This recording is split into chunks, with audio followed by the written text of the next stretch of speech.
We've been meeting for years, and now we're on KPNW. Welcome to Poetry Club. Join us as we discuss another exciting poet.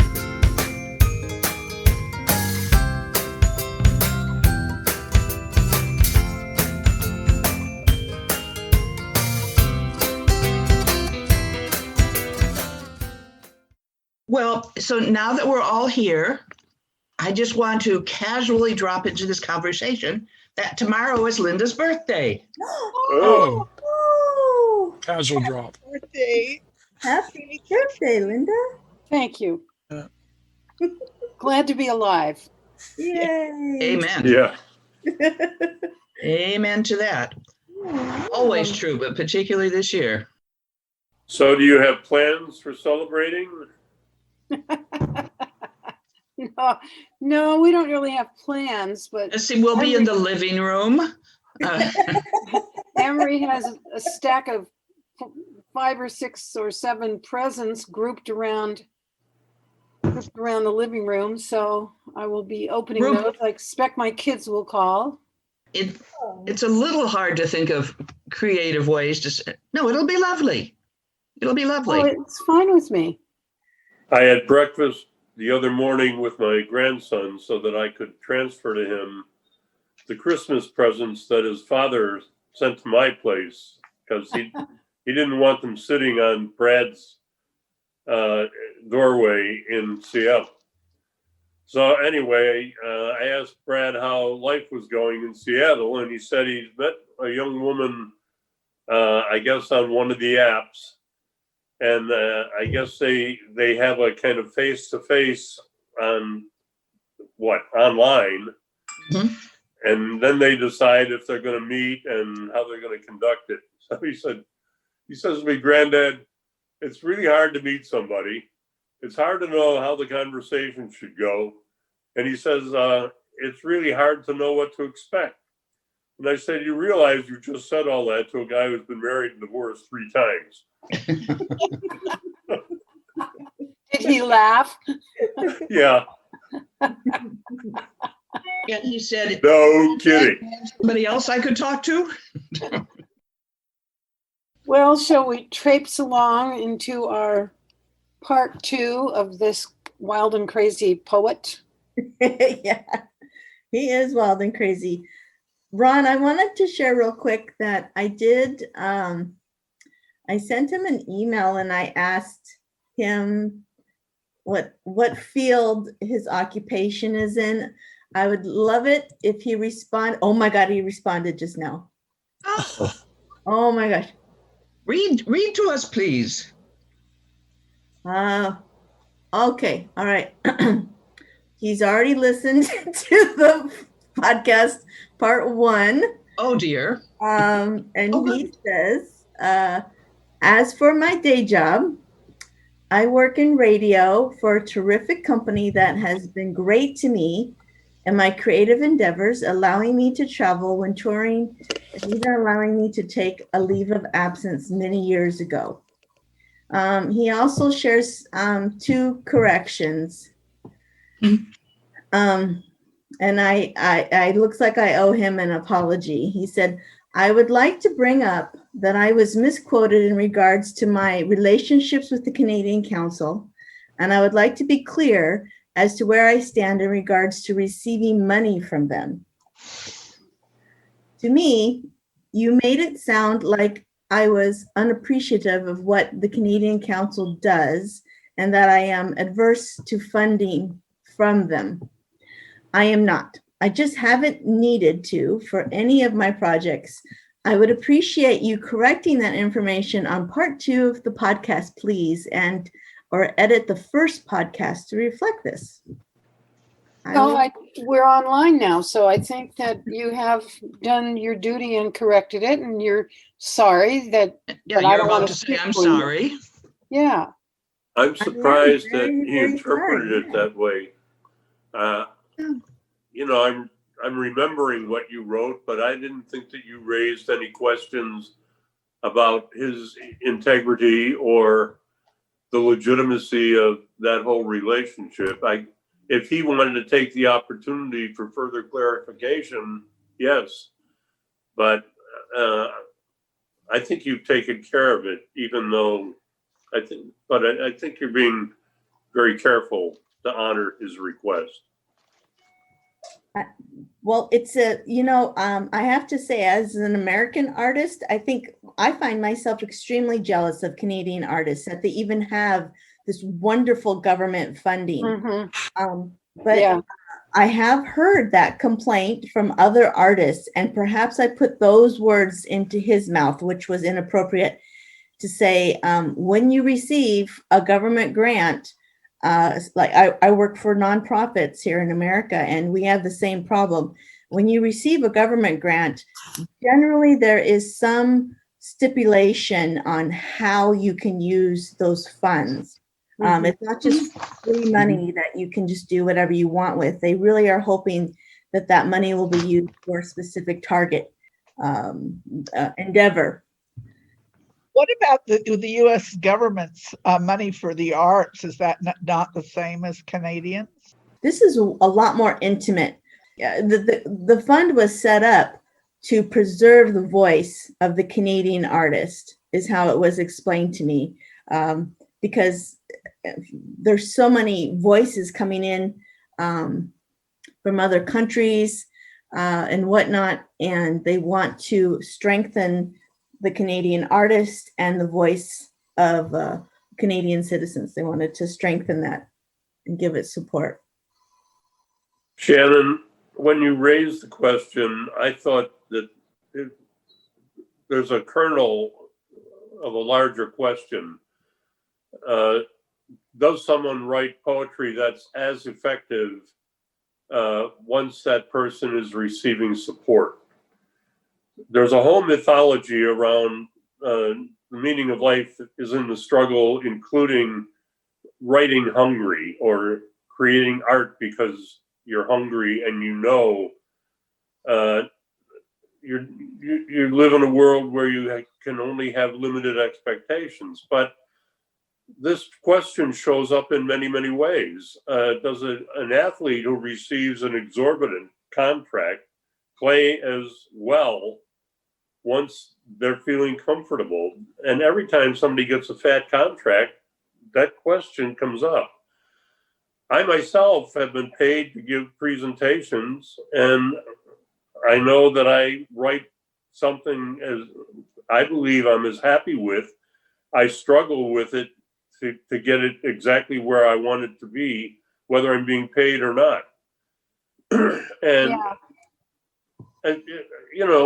I think it's a very legitimate question, and people are going to answer it in different ways. In our country, there are lots of prizes that carry, the MacArthur Prizes awards carry significant monetary value. And so I just think it's a great question, and one that I'd really like to hear people testify. Yeah, I'd love to talk about that sometime, and because there are a lot of resources. I see them. I get Poets and Writers magazine, and there are a lot of possibilities in there. They're pretty hard to get, and we do have some national funds for the arts. And this is just totally an impression, but a long time ago when I was in college in the 60s, we used to go watch films that were done by the Canadian Film Board, and they were really edgy and interesting and well supported because it's a government organization. And I learned from other people at that time, and now we're talking over 50 years ago, so I don't know how it is now, but that the arts in general were well supported in Canada.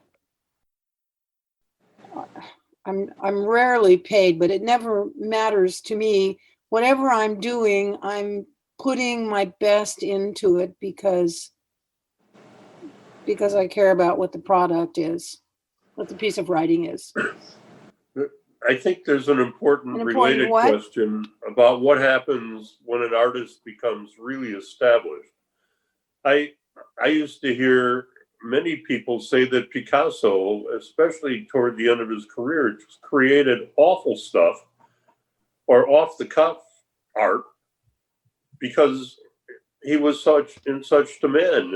If you look at Faulkner's novels, his later novels, once he had won a Nobel Prize, good grief.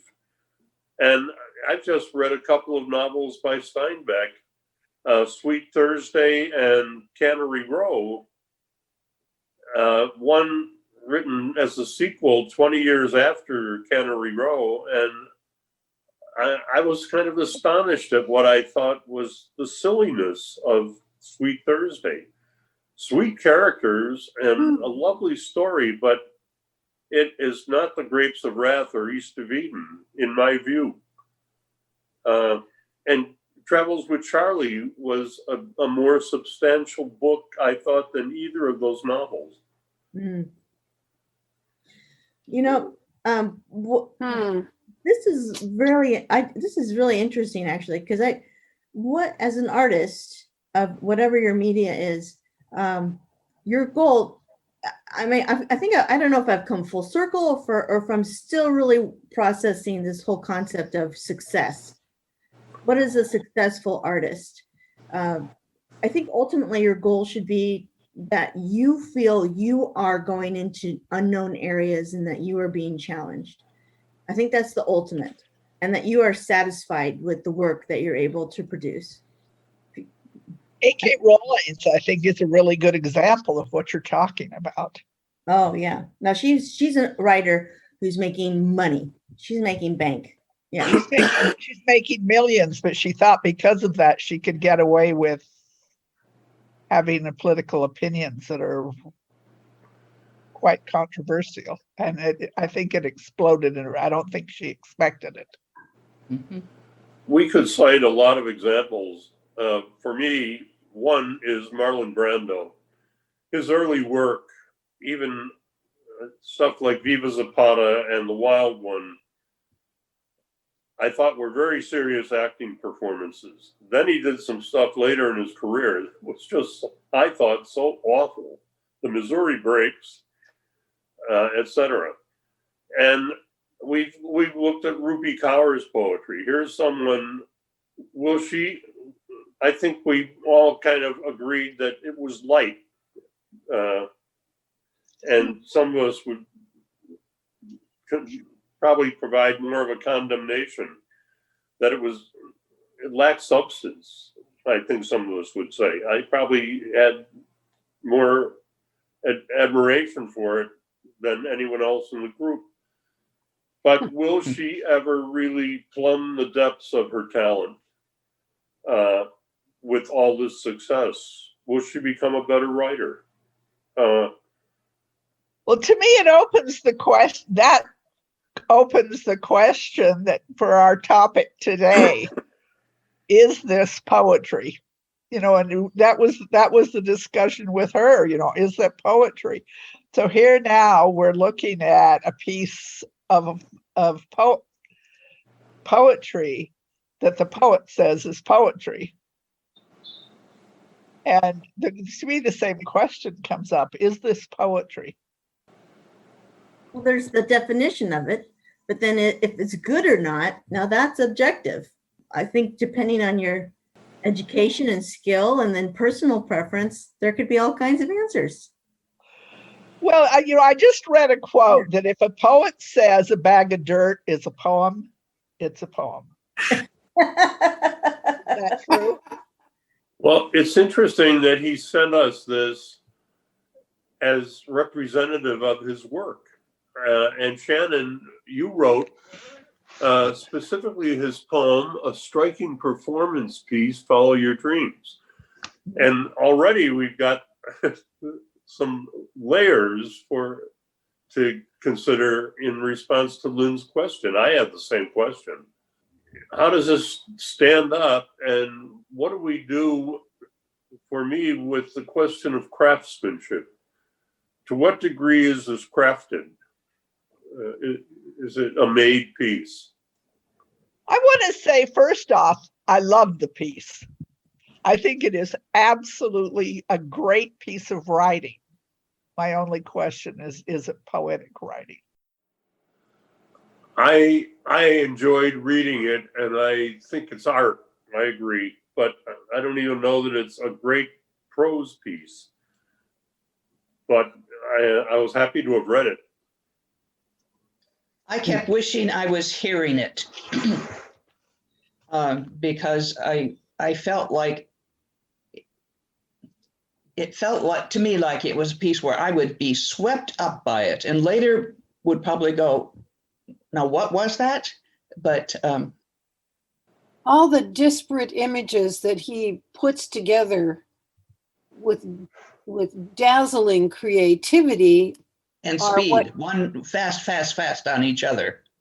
are what drove me to keep on reading, because I thought this guy's mind works in very Range. wild ways, and I liked following where he went. And I don't know if it's a poem. You know, we have a poetry professor here, so he better answer the question. And I'm not talking about Sean, I'm talking about Ron. Thank is you, it Linda. poetry? Well, I keep thinking about sound and sense and everything that Mike and I and Shannon learned in that class. And you've taught, for over 50 years. So shouldn't we be able to answer that question without being embarrassed? I don't. Not to put you on the spot or anything. If I were going to come at this and really try to assess its quality, there's no question it's a poetic experience in terms of its creativity and so on. But I would want to know about the principle of selection. Did he leave stuff out as well as leaving stuff in? What about organization? Do you start with the ridiculous and then move through to the unavoidable? Are some of these things interchangeable, and would they qualify under various topics? I like the topics. I like what he's attempted. I don't know what I think about his achievement. And I don't think conventional poetry standards are as helpful with this as they are with much more traditional poems. I mean, in a way that it's all kind of redundant, what I just said. Mm. But I'm really fascinated that he sent this to us as an example, I think, probably as of a performance piece.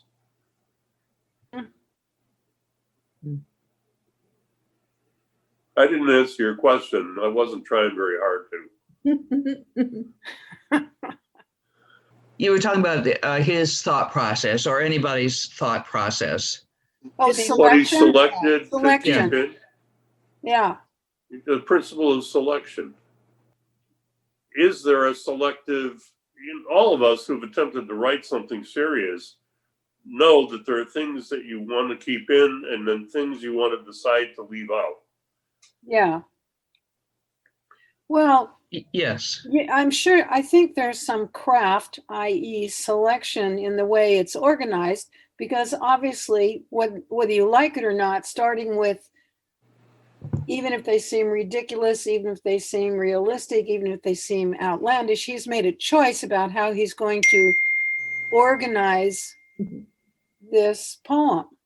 What's within those categories, I can't tell how much selectivity there has been. Was there rewriting, or did they just come out in a performance piece? It feels to me just like a piece of associative thinking. Oh yes, that reminds me of that, and that reminds me of that. And it's the process our mind goes through all the time. Not in these wild swings that his are, but of one thing reminding us of something else that then reminds us, and so we take this trip. And to me, that's what it feels like. It really does feel like there was no conscious selection. Or is that a sign that he crafted it so carefully It seems that like you feel that it was just associative. I think sometimes to make something sound breezy and of the moment is very difficult. Yeah. I think the performance part, I'd love to see this performed in an audience and see how like an audience responds to it, because I think it does what we've talked about. It just, I say it would gallops along, and whoever's writing that poem is going to be the person that kind of is able to show the best parts of the poem and how it jumps out at us.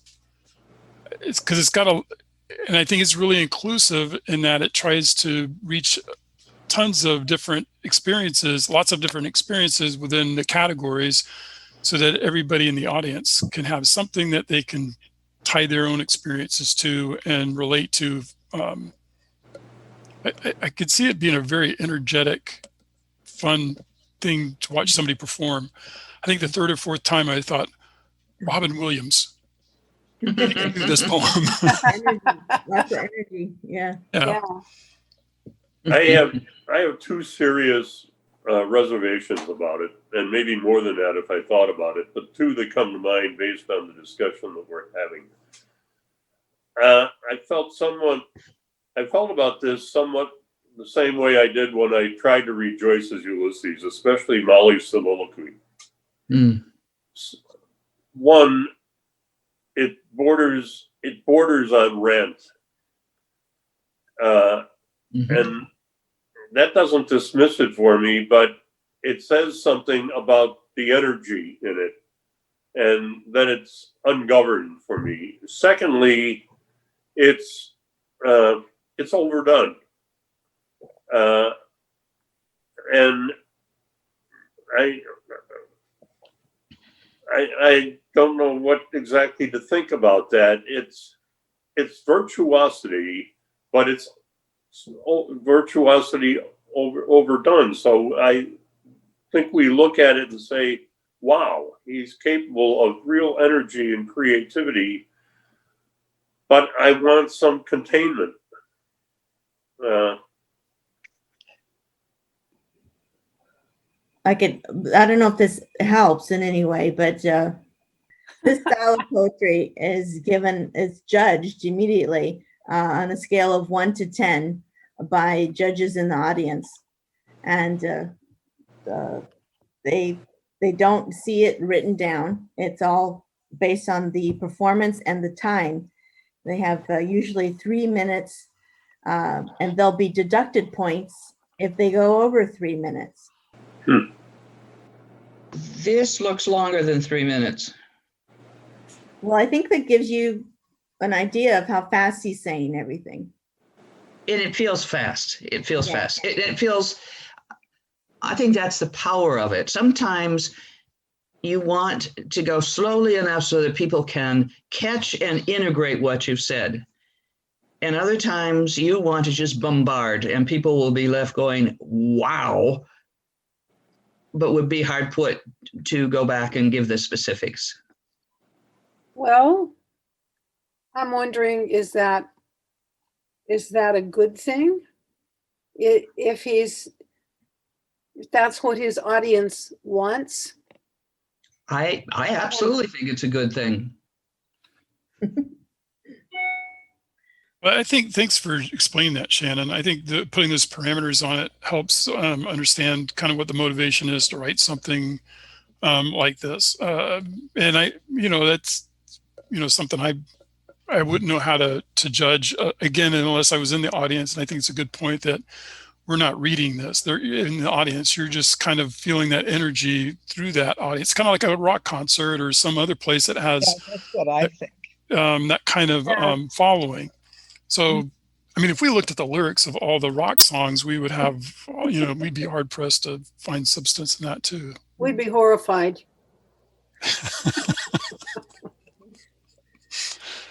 We think Rupi Kaur was a poet, great poet. Great. This made how much money? Yeah. So is this a poem that you would never put into a book because it needs to be performed? No, it could go in a book with other slam poetry expressions. I think it could be put in a book, but it would attract certain readers, a certain audience. Well, and I Well- also think it could go into his book, just as he did for us, to say, Yeah. here are the variety of ways that I put out my ideas. He's such a wild thinker that I keep wondering, what if he didn't, if he took his wild images and he narrowed his format. Instead of doing slam, he wrote a poem in the more concise sense. I'm not saying he should do that. I'm just saying that's an experiment I'd like to see happen, because he has such a talent for putting wildly imaginative things together. And I'd like to see it, What it would look high like. selectivity involved. When I've taught drama over the years, especially to people who are coming to it fresh, I've asked them what makes drama different from other forms of literature. And then the answer I'm prepared to give when they don't answer me is one, a play has to yield rewards to people hearing the language one time. It has to carry enough clout and have thematic significance so that they can pick up the meanings or suggestions of the meanings upon one hearing. And then as written literature, it has to provide continuing rewards as people reread it, like poetry. And I think that's one of my difficulties or challenges in dealing with what is performance art.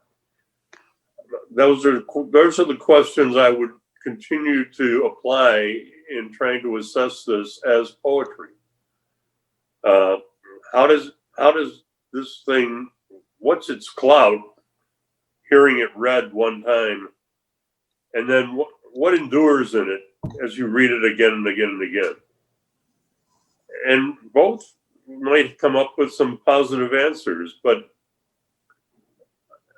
might not with some of it. It takes a lot of risks, which is probably a good thing. Is it like Buddhist sand painting? Is to be experienced and then give it away. That's it. That's all that it was meant to do. 1 second of its beauty and then it's gone. I would think so. I would think that if you were a judge in the audience and your responsibility is to give it anything from a 1, which would be very insulting, to a 10.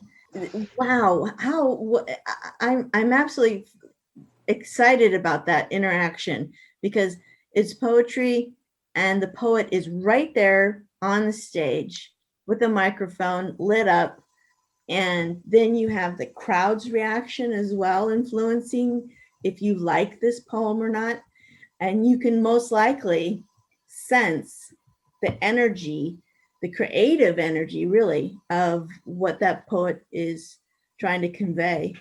And the follow your dreams idea is very encouraging. And then he starts each of his segments off with a even if they, this positive energy that you might sense might just say, I'm giving this a 9 or a 10. This guy wins, because in my mind, because this is so great, versus you just going down to the bookstore and buying a book and taking it home and reading it. I think that is a different kind of pleasure.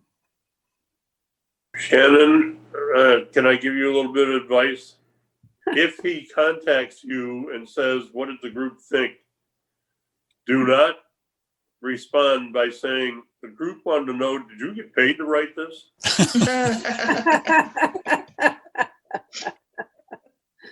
Okay, you Well, got it. there's certainly the possibility he might listen to this at some point. I'm sure he will. I keep feeling like he is, and I know this isn't live, but it feels like he is. Yeah. I trust him to be able to take it. Is that He in won't be overly shocked by what I said. He knew it was a joke. Honest, RC. I guess my last thought on it is I liked it. I think it's just kind of a fun thing to read. It does have some points in it where I thought that that seemed the part about being kissing Madonna and taking a gummy in your mouth. I thought it was just interesting how he sorts that out, and that I think it'd be fun to watch. If he was in town, I'd want to go see the performance. I've never seen performance poetry, so it would be fun to venture out there. I want to go see him. Yeah, Yeah, I would. I have a feeling I would be. The crowd would be much younger. That's why we have to go.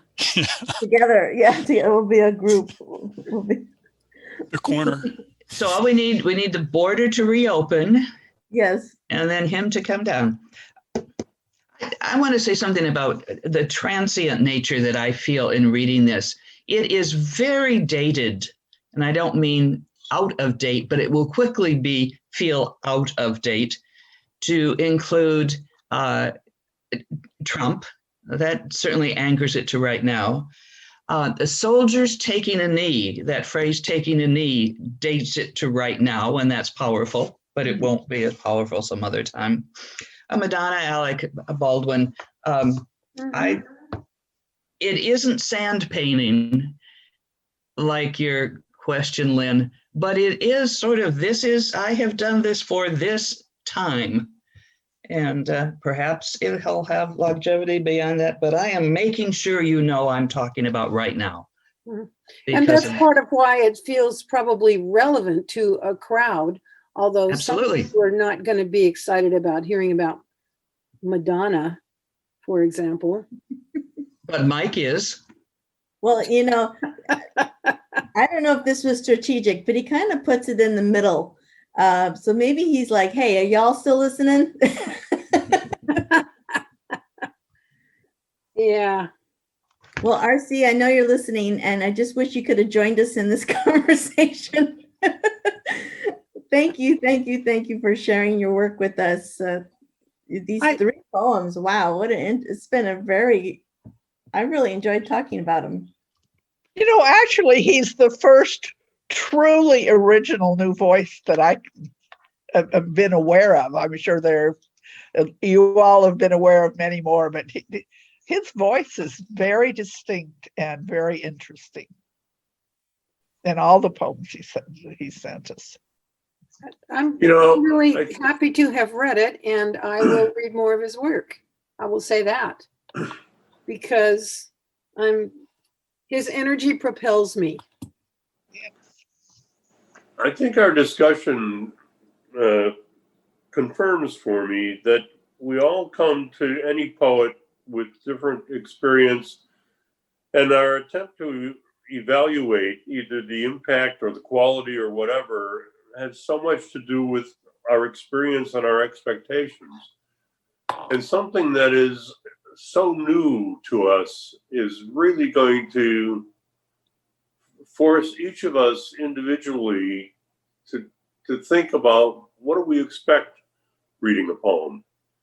It would take a long discussion to discover where our agreements are about, especially technique.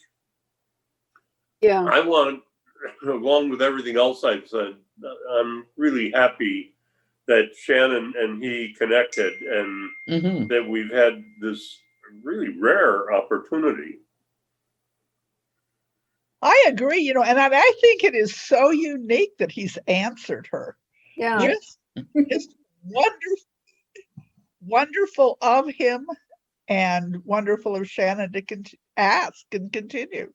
I feel bad about one thing, and that is that we haven't read a single line or paragraph. And I wonder if we shouldn't at least conclude with, we're not performance artists unless some of you have a secret life, but could we read a little bit? But maybe nobody else cares. We've all read the poem. Oh, Linda, why don't you read a section and let's hear it. I was afraid of that. Shall I pick out the section for you to read? Well, he's got Yeah, a kind pick it out. Pick it out. No. No. I was going He's to got go a with the one you don't powerful want to read. ending. Maybe the last one. Okay, yeah, I was thinking about the last one too. Okay. Even if they seem unavoidable, even if they're a recurring nightmare of a moose coming to kill you, their hooves pounding in your head like war drums, it's your earliest memory and colors your worldview and everything that happens afterwards. Until nearly 50 years later, when a random drunken Google search reveals that the thing you thought was out to kill you is actually coming to protect you, to take you into the underworld of your subconscious, far away from the rough and ugly country where children are molested. But the moose hid you so well, you forgot who you are. And so the lies of the goblin-hearted stuck to you. And their lies made you sick in your soul, and you tried to kill your true self in every way that was offered. But somehow the echo of who you are kept calling, and you reluctantly listened, even if every note of their song felt like a coat hanger being stabbed into your eardrums, because you couldn't believe something so beautiful would want to speak to you. But you listened to their song anyway, because the strength of their truth was more powerful than the lies. And one day a space opened up inside you to begin letting their symphony in. And maybe that crowbar is actually a sunflower. And now you are part moose. And maybe that dragon has become a love letter. And now you are on your own medicine. And maybe the thing you feared the most will actually save you. And now you are on your own redemption. Maybe the question is no longer what do they want, but what do they have to offer? I can't imagine performing this. I would run out of breath after the first paragraph. That was interesting to Folks, I would really like to read the first paragraph. And one of the things that I hope you hear, one of the things that really struck me about it is the balance in the sentences. There's a lot of energy in each of the sentences, but the thought and the exploration, I believe, is in the way he achieves balance. So good. Follow your dreams, even if they seem ridiculous. Even if it means riding in a van driven by Alec Baldwin disguised as Donald Trump. You don't know where you're going, but you're getting there in a hurry. You're breaking the speed limit and he sees you're worried, so he says, I'm Alec Baldwin. I can do anything. Just then you see a large pink trunk with the word gorilla in big block letters above the windshield heading toward you. And as you make a left turn, the truck hits you head on, slicing your van in half. You survive without a scratch, but Alec Baldwin is dead. The energy inside you vibrates so wildly you float outside your skin. A child sits on the sidewalk holding an AK-47 and points it at you while being questioned by the police. The child points at you and says, Merry Christmas. It's different reading it out loud, isn't it? Yeah. Yeah, thank you for that suggestion, Linda. Yeah. Yes. Your suggestion that we read aloud a performance piece. Yeah. Yeah. Imagine that. How did you think of that, Linda? The thing that I felt badly about was that we have not said his name very many times. Oh. And for me, it's because I have not yet learned it. And so I just want to make sure that my voice is R.C. Weslowski before this piece is over. I was aware I kept saying he. Yeah. Thinking, I remember Weslowski. Do we know what RC stands for? Should I email him?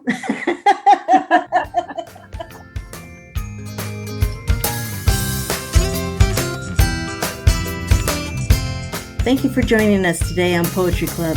If you like what you heard and you want to hear more, search Poetry Club Talks wherever you get your podcast. Thanks again for listening.